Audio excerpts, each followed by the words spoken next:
if you do a good job of securing your device and you communicate that effectively to your customer base, you're going to actually make more money.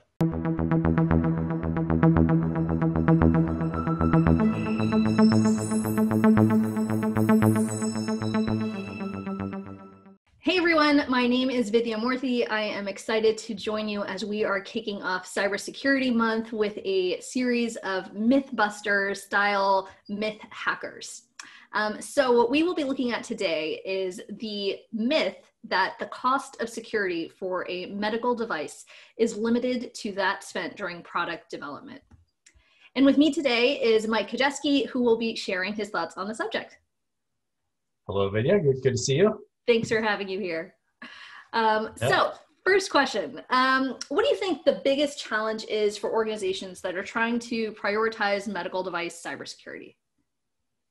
Yeah, I think one of the biggest challenges is the business model mismatch between how medical devices used to be sold and what needs to be done now to ensure that they're secure for the long term. So if you think about your typical medical device vendor 15 years ago that was selling needles, the medical device vendor will sell the needles, they get the check from the customer, and then the transaction's over. But now medical device vendors are selling highly complex, interconnected medical devices that send data over the hospital network and over the internet. They sell these devices, and then the devices are used for 10 or 15 years into the future.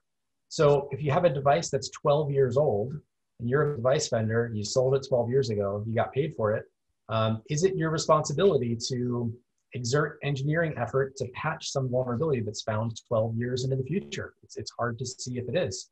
But from the customer's perspective, if you're a hospital and you bought a medical device that was designed to send data over the network securely, and now here you are 12 years in the future and the device is no longer doing that, and that's not fair either. So there's a really difficult mismatch between the way that medical devices are sold and what needs to be done to ensure that they're secure for their entire lives.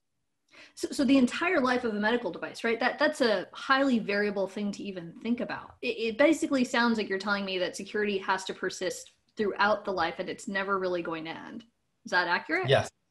Absolutely. And even the notion of the life of a medical device, there's no real definition for that, because a lot of times, especially capital equipment devices, they're sold in the United States, maybe they're used for 10 years and they're sold on the secondary market to another hospital in another country. So is that when the device life ends? Who really knows? But if you think of other parallel markets, it's pretty easy to see that there is no other option other than medical device vendors committing to secure these things in perpetuity, basically.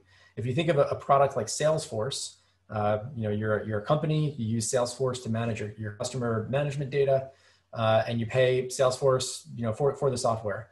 If they said, hey, here's the software, we're going to put it on a server and not touch it for 10 years. Well, in a year or 5 years or 10 years, that Salesforce instance is going to be incredibly insecure. All of your customer data is going to be out there, free for everybody to read.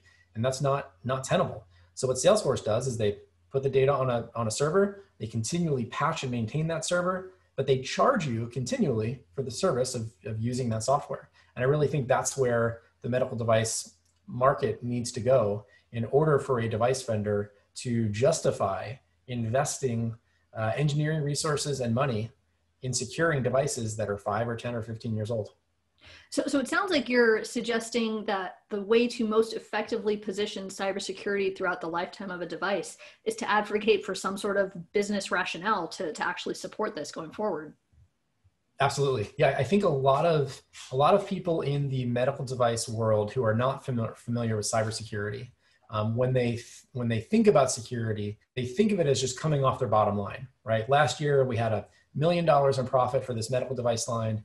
Now you're telling me that I need to do $500,000 of cybersecurity work. That's coming right out of my profit. Now I'm going to be less profitable this year.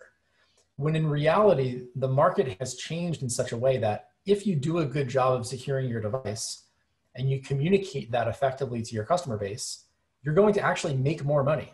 You're going to potentially sell more devices to customers that really are concerned about cybersecurity. Your devices are going to get through regulatory hurdles more quickly because the regulators now care about cybersecurity.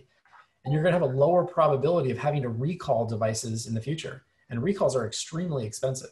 So this is not just security investment is not just something that comes off the bottom line that costs you money. if done correctly, it is a business enabler, and it will allow you to operate more efficiently and more profitably if done correctly. So you have very effectively debunked this myth of what true cost for a device being secure really is. Are there any parting words you'd like to share with the group? My final thought here is the only companies that are going to be successful in 10 years in the medical device space are ones that take a proactive approach to cybersecurity. This is no longer something where you can sit back and wait for something bad to happen and react to that, because the cost of reacting goes up every year.